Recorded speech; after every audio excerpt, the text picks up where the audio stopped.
Guys आज चाहिँ हाम्रो धान रोप्ने समय ऊपर धान रोप्दै हुनुहुन्छ अनि इतनी बड़ी बड़ी सी घोर अंधकार हो गई थी रे हमारा तराई में। हामीलाई हिन्दी नै बोल्न आछि रे, त्यही पनि म बोल्दै छु मधेसी भाषा। हेलो हाई भन्नु न, बाई भन्नु।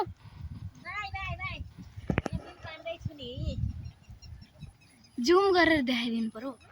वाह इतनी बड़ी सी हेर्नु सक्नुहुन्छ, यत्रो बढीकन पानी आउँदैछ हेर्न सक्नुहुन्छ। उपरदेखि सुन्दैछु आयो पानी आयो, आइज आइज होलले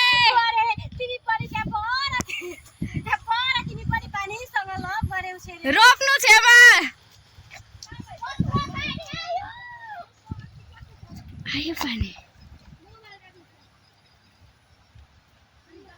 हेर्न सक्नुहुन्छ। पानी पानी आयो।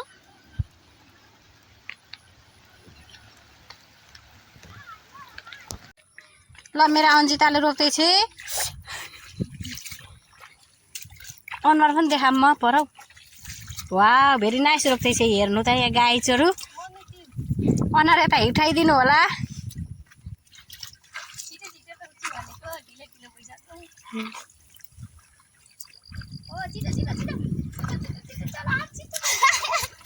पानी भएको भए त हुन्छ छिटो छिटो। सक्दिन भन्नु भयो। मैले छर्न सिकाइदिएको थिएँ आमालाई। हो हो आलो आलो हिलो हिलो मैले राखिहाल्नु हुँदैन कि एक दिन तब भर्सके एक दिन चाहिँ बसाइसक्नुपर्छ। पनि मैले सिकाइदिएँ। ठाउँ पनि त्यस्तै हो नि त। आज चाहिँ उता छेउबाटै दिनु यता छेउमा रोप्नुपर्छ। यतिमा बिउ राख्नु भने प्रशस्तै हुन्छ क्या। यहाँसम्म आउँछ बिउ। क्यामेरामा रेकर्ड भइरहेछ। मम्मी के भन्दै हुन्छ? सल्लाह गर्दै इसाउनु पर्छ होला। अरे रोपेको नि गर्दिनु नि भिडियो।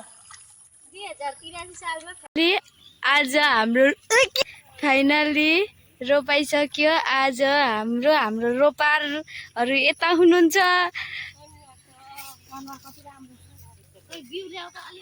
रोपार यहाँ हुनुहुन्छ अनि बाउसेउ त्यहाँ हुनुहुन्छ।